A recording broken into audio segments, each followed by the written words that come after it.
after starting the season 0-3 for the first time since 1956. Steve Sarkisian and the Longhorns were on the brink of missing a bowl game for the second consecutive year. But thanks to some late-season heroics, Texas was able to secure a spot in the Alamo Bowl where they would face off against the 11th-ranked Ohio State Buckeyes. And as you might have guessed, the Clowns made a ton of great plays on defense and special teams to make the Buckeyes look silly, and earned their first ever win over an AP Top 10 team since November of 2008. So in today's video, we are going to break down some of the best plays from that game, as well as discuss how the Longhorns were finally able to get over the hump and beat a ranked opponent. If you remember last week's video, one of the biggest things that held Texas back this year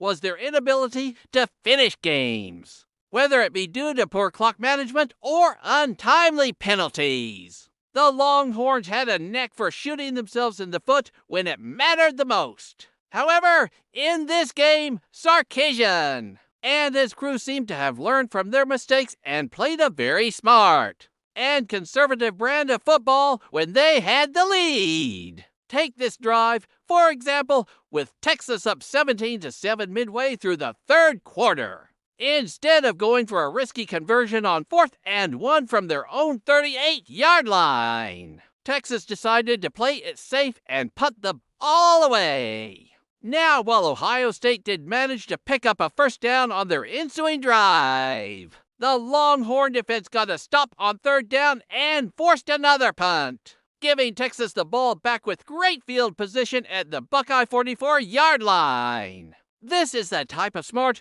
disciplined football that we have really seen from the Longhorns all year, and it was great to see them play within their schemes and not try to do too much. But while the coaching staff deserves a lot of credit for putting the players in the right situations to succeed, the players also need to be commended for buying into the game plan and executing it flawlessly.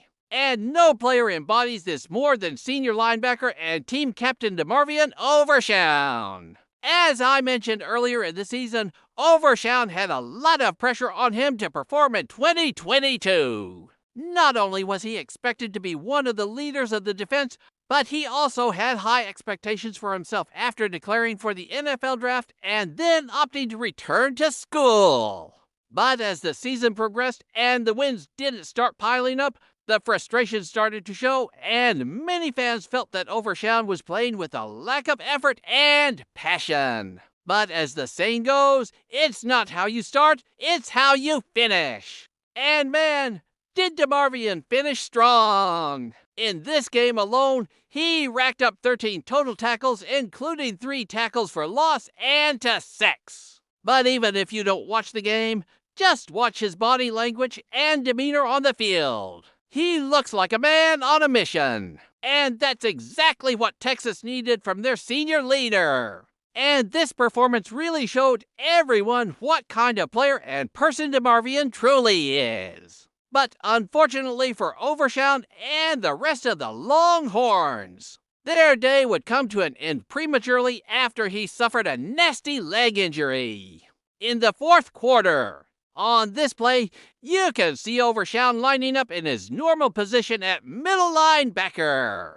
And before the snap, he makes a slight movement that shifts the Buckeyes' offensive line out of their stance. Then once the ball is snapped, Overshown takes a big step forward and sheds his blocker, allowing him to chase down the running back in the backfield. As the two players collide, Overshown's knee gets caught under the running back's shoulder, causing his knee to buckle inward. And if you listen closely, you can actually hear the sickening pop. Unfortunately, this injury is extremely common in football, especially for linebackers and defensive linemen who put a lot of stress on their knees. And the sad reality is that there really isn't much that can be done to prevent these types of injuries outside of maybe changing the way that you tackle. So here's to hoping that DeMarvion's injury isn't too serious and that he has a speedy recovery.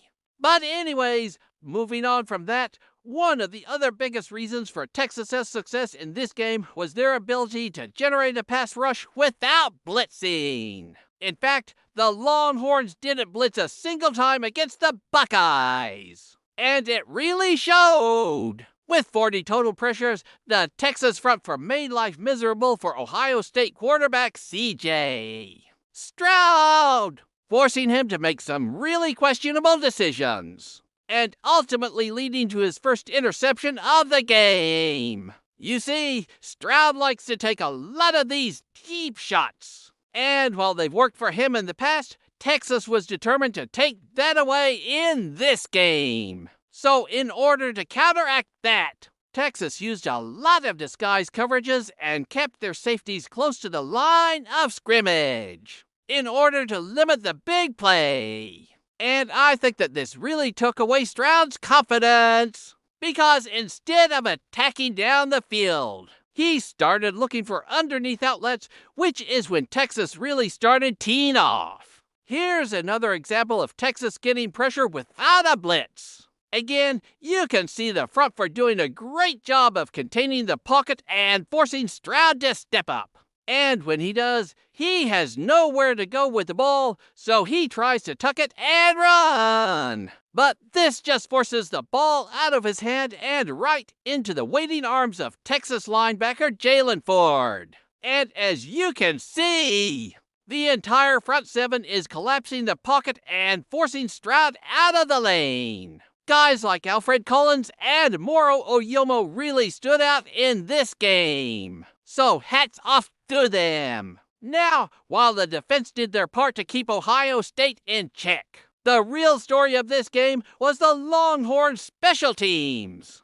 For years, it seems like Texas has been searching for someone to take over kicking duties. And finally, it looks like they found that guy in redshirt freshman kicker Bert Auburn. And this kid has ice water running through his veins. In this game, Bert Tomasi kicked 5 field goals and converted all of his extra point attempts. But the kick that really stood out to me was his 49-yard game winner. To be honest, I thought that Texas should have attempted the 56-yard field goal. But head coach Steve Sarkisian said after the game that he never even considered running the ball on that play.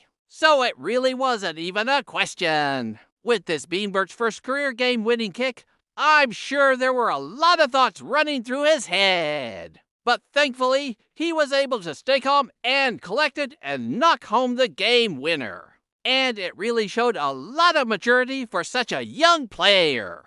But Bert wasn't the only one making big plays on special teams. In the second quarter, Ohio State decided to try and draw Texas offsides on a fake punt attempt. But as you can see, Texas's punt coverage team was ready for it and blew through the line of scrimmage untouched, tackling the punter well short of the first down. Plays like this really showcase the amount of work that this team put in during the offseason to improve in all areas of the game. And it really paid off in a big way. And finally, let's talk about the play that pretty much decided the game. Texas's 97-yard kickoff return for a touchdown. You guys know by now that I am a huge proponent of kicking the ball to the sideline and forcing teams to bring it out from deep in their own territory. And guess what? It worked again. Ohio State kicked off to Texas from their own 25-yard line, thinking that they would be able to pin the Longhorns deep in their own territory. But little did they know that Texas had a trick play drawn up that would completely flip the field. Here you can see Texas lined up in what looks like a normal kick return formation. But once the ball is kicked off, the two players on the far left side execute a double reverse, and all of a sudden Texas has a wide open lane to run through. And the rest, as they say, is history. On the broadcast, they mentioned that this was actually Texas's first kickoff return for a touchdown in nearly 10 years. But as you can see, with a little creativity and great blocking, it doesn't have to be your last. But anyways, if you guys enjoyed this video, Then be sure to hit the like button and subscribe for more content.